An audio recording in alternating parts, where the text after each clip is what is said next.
So the other day, I shot this house called the Bayview. Pretty cool looking place. I've only shot a few luxury houses like this before properly, so I'm still learning the best ways to go about it. But I just wanted to share some experiences and some of my thoughts when shooting homes like this, just so we can all get better quality video next time around. So let's get straight to it. Firstly, we wanted to get a talking segment introducing the house. Now, they already had a script written, so we could actually just get straight into filming. Initially, we tried to do a classic sort of out the front introduction, you know, walking backwards or walking towards the camera with the house in the background, but we couldn't quite do that because the house is on a main road, so there's lots of cars passing by and just too much road noise, so we couldn't do that. So we had to quickly rethink where we wanted to shoot this opening segment that would really do the justice for the home. And we decided to do the kitchen area because it was quite the statement piece in the home's design, so we thought that was a great place to start.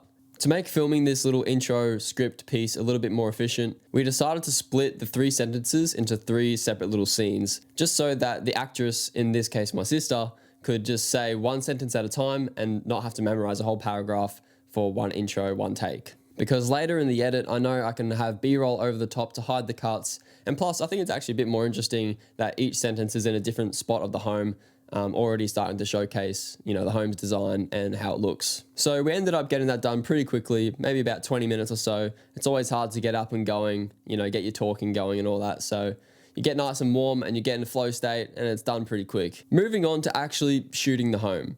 Now, the weather the past few weeks has been atrocious, just terribly inconsistent. So it was really hard to pick a shoot day where it wasn't some chance of rain. But nonetheless, we still ended up shooting on this day and we locked it in, but it ended up raining anyways. So usually I would start with my wide exterior shots and drone shots first up for the shoot, but we decided to do the talking segment first because honestly, we thought the weather would hold off, at least not rain. If it was cloudy, whatever, we can deal with that, but it started raining, so we're kind of screwed there, and it pretty much rained the rest of the Arvo. So I knew we had to come back another day to shoot just exteriors, but for now we could lock in and focus on just interior shots, which, you know, allowed more time for that stuff, so it's good. My plan of attack usually when shooting homes is to start with wide shots, go through the whole house, do all your wide shots, get dynamic movements, also exterior shots as well, and then I will get into a tighter lens and do close-up detail shots of, you know, all the areas as well. And depending on the weather or the time of the day, I might finish on the drone shots,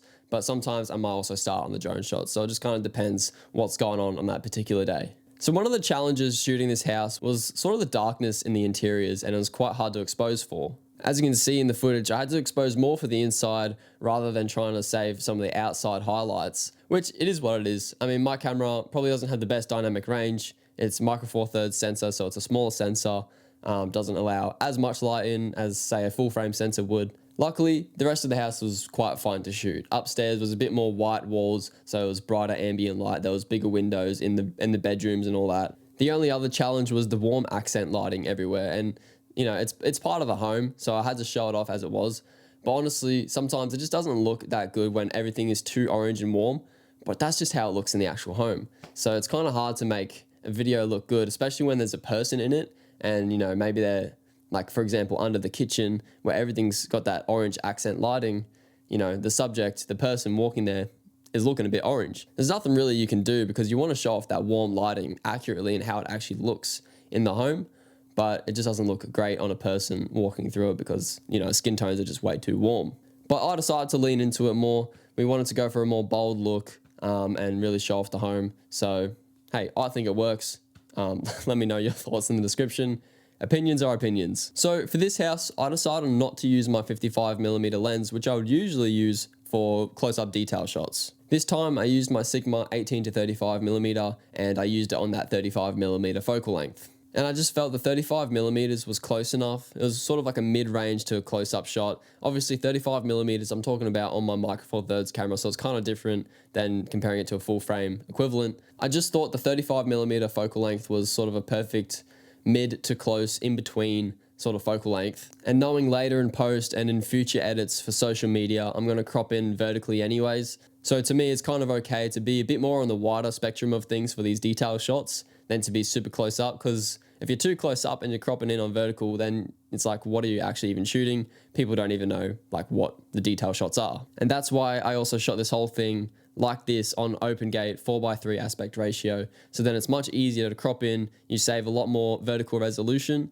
And hey, I just love the open gate 4:3 or 3:2 aspect ratio. I just think it looks awesome, and every camera should be able to do that. So it's another day, it's day 2, and we decided to go shoot this house because sun was starting to peek through, and we're like, the next week is looking like it's gonna rain. So we need to go now or otherwise we're gonna have to wait another 2 weeks or whatever to get this done. So we decided to go.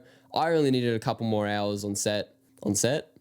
It's not a fucking film. Anyways, I knew I just needed to get exteriors and some drone shots, so I really didn't need that much time, really an hour to get it all done. So while it was sunny, I just shot up the drone straight away and wanted to get some aerial footage of the house because I knew there were some clouds around hanging about and I wanted to get the most sunny conditions possible for the exterior of the home. Unfortunately, there were power lines all across the front of the house because it's on a main road. So getting any clean shots of the front of the house was basically impossible. So that sucks. So I just had to make do. I got some lower shots even if there were power lines in front of it. Got some higher angles. Got some back shots of the house.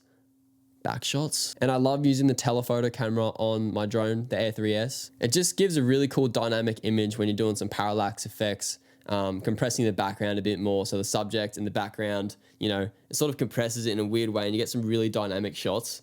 And I think it just looks really cool. I love using it. Now back on the ground, back on the gimbal, had about half an hour left and I wanted to just get some quick wide shots, some quick detail shots while there was still some sun about. So I focused on some wides of the pool area, some of the entrance and the outdoor dining, and then got some cool detail shots of some sun coming through, getting close-ups of the stone and all that jazz. Just simple stuff like that. And yeah, that's basically all I did on that second day. Welcome to the Bayview, a waterfront family home with a bold industrial edge. Every detail has been carefully chosen to balance sophistication with natural beauty. Join us as we take you on an exclusive tour of this remarkable home.